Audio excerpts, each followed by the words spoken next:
Good afternoon, everyone. Thank you for joining us here for KREM 2 News First at 4. I'm Whitney Ward. And I'm Tom Sherry. We begin this afternoon with breaking news. Spokane police are on the scene of a stabbing in North Spokane. So here's what we know. They were called to the area after a man who was bleeding from multiple stab wounds walked into a business. It happened just this afternoon. KREM 2's Ian Smay is live with more on this developing story right now. Ian?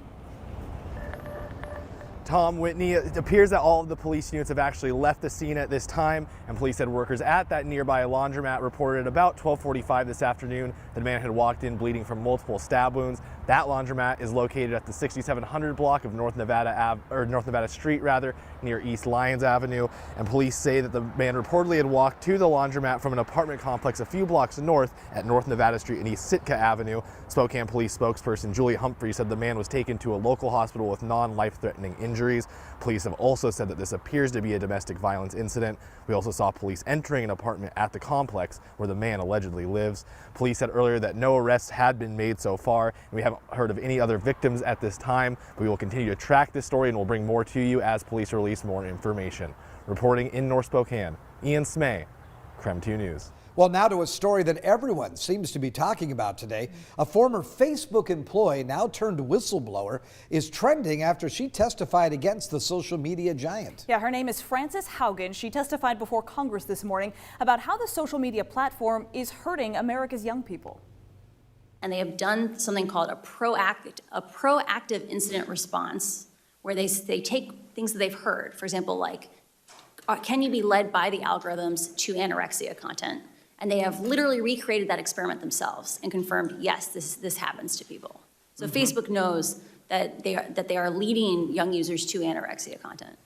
Haugen also claimed that Facebook's own research shows that parents today aren't very helpful to their kids in these kinds of situations because the parents didn't grow up with these addictive technologies, and they give their children bad advice like just stop using it. The whistleblower also gave a stark picture of the control that Mark Zuckerberg still holds. Mark holds a very unique role in the tech industry in that he holds over 55% of all the voting shares for Facebook. There are no similarly powerful companies that are as unilaterally controlled. And in the end, the buck stops with Mark. There is no one currently holding Mark accountable but himself. So as far as where to go from here, Haugen says oversight is the answer because she says Facebook knows its AI, or artificial intelligence, cannot adequately identify dangerous content. They can't protect us from the harms that they know exist in their own system. And so I don't think it's just a question of saying, should people have the option of choosing to not be manipulated by their algorithms? I think if we had appropriate oversight, or if we reformed 230 to make Facebook responsible for the consequences of their intentional ranking decisions, I think they would get rid of engagement-based ranking. So that testimony comes just one day after that massive global Facebook outage for nearly 7 hours yesterday. Not even Facebook's own workers could access the site or Instagram and WhatsApp. So we wanted to know how you felt during that forced Facebook hiatus yesterday. We've seen some mixed responses as you take a look right now. Some people said, yeah, I absolutely loved it. Other people said, I hardly ever go there, so it didn't bother me at all. They said Facebook has been kind of a garbage platform for a long time. So a lot of people have very mixed responses. I do think a lot of people felt at first a little bit panicked that they couldn't figure out why it wasn't working, but then they kind of realized, well, I guess if I can't get on, I guess we'll just move on and go do something else. Yeah, something there's productive. A freedom in that. Right. I've always thought the number one thing to do is just on everything, Twitter as well, shut off the comments. Well, those are definitely the most, I think, difficult and challenging part of Facebook that keeps it running, but they are the most harmful. There's no question about that. So it's interesting, and we'll keep continuing to look at all those responses. We're still adding your responses to our context, so feel free to text us your responses as well to 509-448-2000. In the meantime, another top story tonight: about 15 million people in the country have gotten the Johnson & Johnson COVID-19 vaccine. So we know that only 4 people are known to have died from a blood clot after receiving the J&J vaccine, and now we know that a woman in King County is one of those people. The Washington Department of Health says she was in her late 30s and got vaccinated on August 26th, and then she died on September 7th. We don't know if she had any underlying conditions. So the Seattle King County Health Department issued a statement saying that they were saddened to learn of that woman's death. They also said the risk of any complication from any vaccine does exist, but it is extremely low. Now, as we mentioned, the risk of death right now, about 1 in 4 million from that vaccine. The risk of dying from COVID, about 1 in 50. This morning, Snohomish County's health officer also weighed in.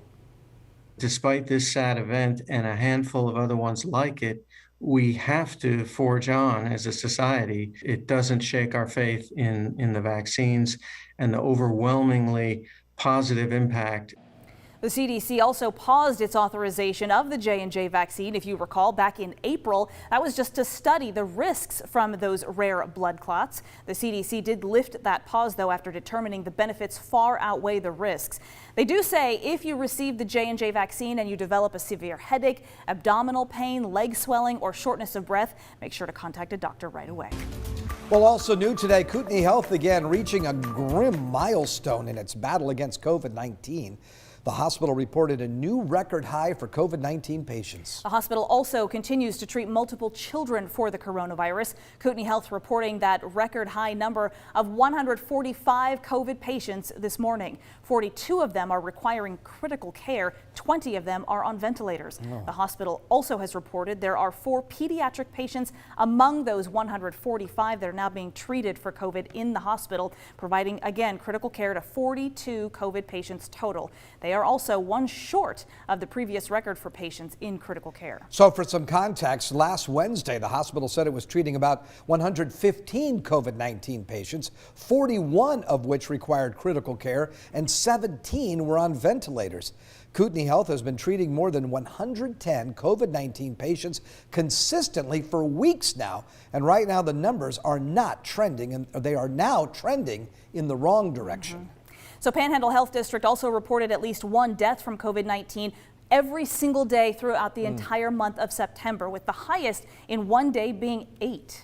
So last week, leaders at Kootenai Health said they've seen a trend of more younger people suffering severe illness and even dying from COVID-19. Doctors from the hospital are set to provide an update on the COVID-19 crisis tomorrow afternoon. We'll have a crew there to bring you the latest information from that press conference. And we do want to remind you that, as always, you can get the latest information by going to our website, krem.com. You can also text the keyword COVID to 509-448-2000, because we know there is a ton of information out there from a lot of different resources. So we're trying to make it easy for you, so you not only have the data, but you also have some of the context to help make sense of all that information. Yeah, vetted data. Yeah, that's the important part. Yes. For sure.